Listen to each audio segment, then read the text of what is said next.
When you're working in data science and trying to communicate your results, presentation graphics can be an enormously helpful tool.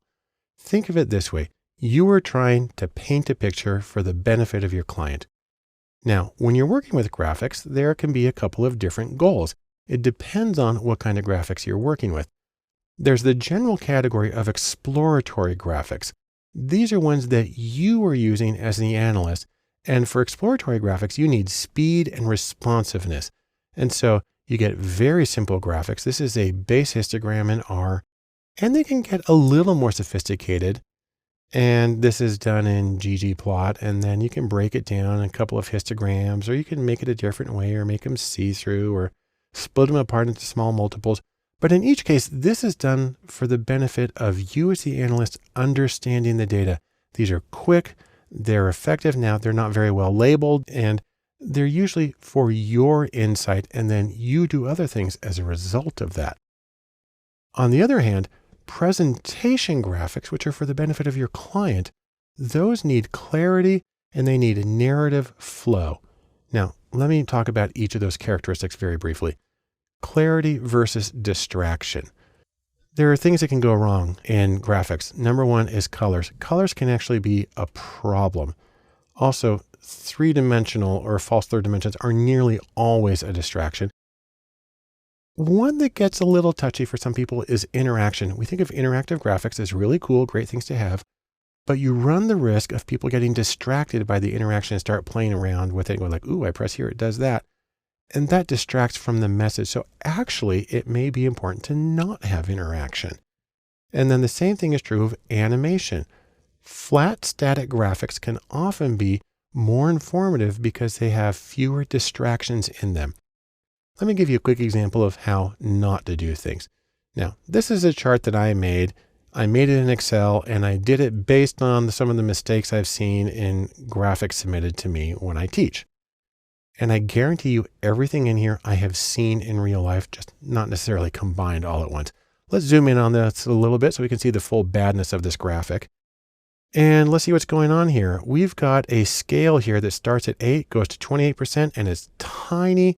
Doesn't even cover the range of the data. We've got this bizarre picture on the wall. We have no axis lines on the walls. We come down here. The labels for educational levels are in alphabetical order instead of the more logical higher levels of education.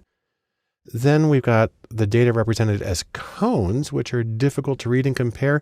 And it's only made worse by the colors and the textures. You know, if you want to take an extreme, this one for grad degrees doesn't even make it to the floor value of 8%. And this one for high school grad is cut off at the top at 28%. And this, by the way, is a picture of a sheep, and people do this kind of stuff, and it drives me crazy.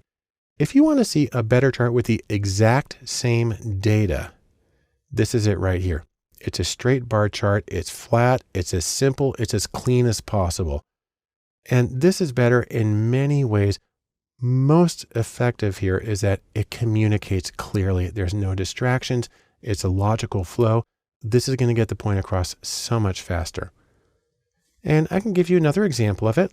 Here's a chart I showed previously about salaries for incomes. I have a list here. I've got data scientists in it. If I want to draw attention to it, I have the option of like putting a circle around it, and I can put a number next to it to explain it. That's one way to make it easy to see what's going on. But you don't even have to get fancy. You know, I just got out a pen and a Post-it note, and I drew a bar chart of some real data about life expectancy. This tells the story as well that there is something terribly amiss in Sierra Leone. But now let's talk about creating narrative flow in your presentation graphics. To do this, I'm going to pull some charts from my most cited academic paper, which is called A Third Voice, a review of empirical research on the psychological outcomes of restorative justice. Think of that as mediation for juvenile crimes, mostly juvenile. And this paper is interesting because really it's about 14 bar charts with just enough text to hold them together. And you can see there's a flow. The charts are very simple. This is judgments about whether the criminal justice system was fair. The 2 bars on the left are victims. The 2 bars on the right are offenders. And for each group on the left are people who participated in restorative justice or victim offender mediation or mediation for crimes. And for each set on the right are people who went through standard criminal procedures. It says court, but it usually means plea bargaining. Anyhow, it's really easy to see that in both cases, restorative justice bar is higher. People were more likely to say it was fair. They also felt that they had an opportunity to tell their story. That's one reason they might think it's fair. They also felt the offender was held accountable more often. In fact, if you go to court on the offenders, that line's below 50%, and that's the offenders themselves making the judgment. Then you can go to forgiveness and apologies. And again, this is actually a simple thing to code. And you can see there's an enormous difference. And in fact, one of the reasons there's such a big difference is because in standard court proceedings, the offender very rarely meets the victim. Now, it also turns out that I need to qualify this a little bit because a bunch of the studies included drunk driving with no injuries or accidents. When we take them out, we see a huge change. And then we can go to whether a person's satisfied with the outcome. Again, we see an advantage for restorative justice.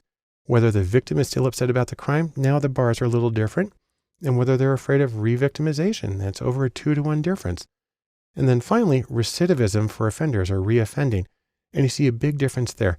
And so what I have here is a bunch of charts that are very, very simple to read. And they kind of flow in how they're giving the overall impression and then detailing it a little bit more. There's nothing fancy here. There's nothing interactive. There's nothing animated. There's nothing kind of flowing in 17 different directions. It's easy, but it follows a story and it tells a narrative about the data. And that should be your major goal with presentation graphics. In sum, presenting or the graphics that you use for presenting are not the same as the graphics you use for exploring. They have different needs and different goals. But no matter what you're doing, be clear in your graphics and be focused in what you're trying to tell. And above all, create a strong narrative that gives a different level of perspective and answers questions as you go to anticipate a client's question and to give them the most reliable, solid information and the greatest confidence in your analysis.